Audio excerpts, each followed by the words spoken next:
যুক্তরাষ্ট্রের গ্রিনল্যান্ড দখলের খবর নিয়ে আন্তর্জাতিক অঙ্গনে দেখা দেয় যুদ্ধের আশঙ্কা। জাতীয় এবং আন্তর্জাতিক নিরাপত্তার স্বার্থে গ্রিনল্যান্ড যুক্তরাষ্ট্রের মালিকানায় থাকা প্রয়োজন বলে দাবি করে আসছেন ট্রাম্প।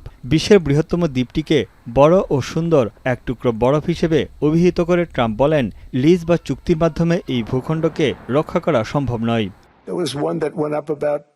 এমন অবস্থায় সুইজারল্যান্ডের দাভোসে অনুষ্ঠিত বিশ্ব অর্থনৈতিক ফোরামে যোগ দিয়ে গ্রিনল্যান্ড নিয়ে সুখবর দেন মার্কিন প্রেসিডেন্ট। গ্রিনল্যান্ড দখলে সামরিক শক্তি প্রয়োগের শঙ্কা নাকচ করে দিয়ে শিগগিরই আলোচনায় বসার প্রস্তাব দিয়েছেন তিনি। ট্রাম্পের দাবি, যুক্তরাষ্ট্র ছাড়া অন্য কোনো দেশ গ্রিনল্যান্ডের সুরক্ষা নিশ্চিত করতে পারবে না।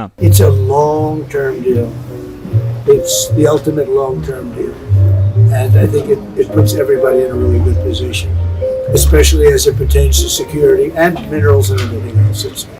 শুধু তাই নয়, গ্রিনল্যান্ড নিয়ে ইউরোপের বেশ কিছু দেশের উপর আরোপ করা শুল্কের হুমকিও প্রত্যাহারের ঘোষণা দিয়েছেন মার্কিন প্রেসিডেন্ট, যা 1 ফেব্রুয়ারি থেকে কার্যকর হওয়ার কথা ছিল। ট্রাম্পের দাবি, ড্যানিশ ভূখণ্ড নিয়ে বিরোধ অবসানে নেটোর সঙ্গে একটি চুক্তি দৃশ্যমান, যে চুক্তি গোল্ডেন ডোম ক্ষেপণাস্ত্র প্রতিরক্ষা ব্যবস্থা, গুরুত্বপূর্ণ খনিজ ব্যবহার এবং আর্কটিক অঞ্চলে রাশিয়া ও চীনের আধিপত্য রুখবে। এতে সব পক্ষই লাভবান হবে।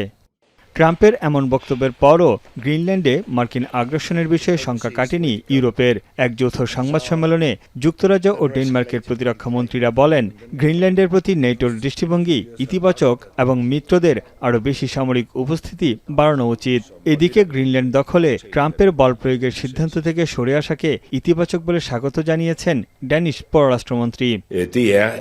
Præsidentens ambition er jo intakt.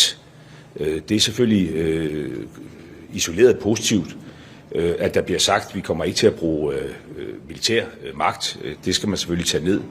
সামরিক শক্তি ব্যবহার না করার ট্রাম্পের ঘোষণায় স্বস্তি ফিরেছে গ্রিনল্যান্ডবাসীর মধ্যে। তারপরও সর্বোচ্চ সতর্ক অবস্থানে আছে বলে জানায় বাসিন্দারা।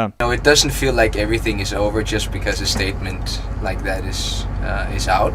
So I still feel like everything can happen. Very thrilled to hear that.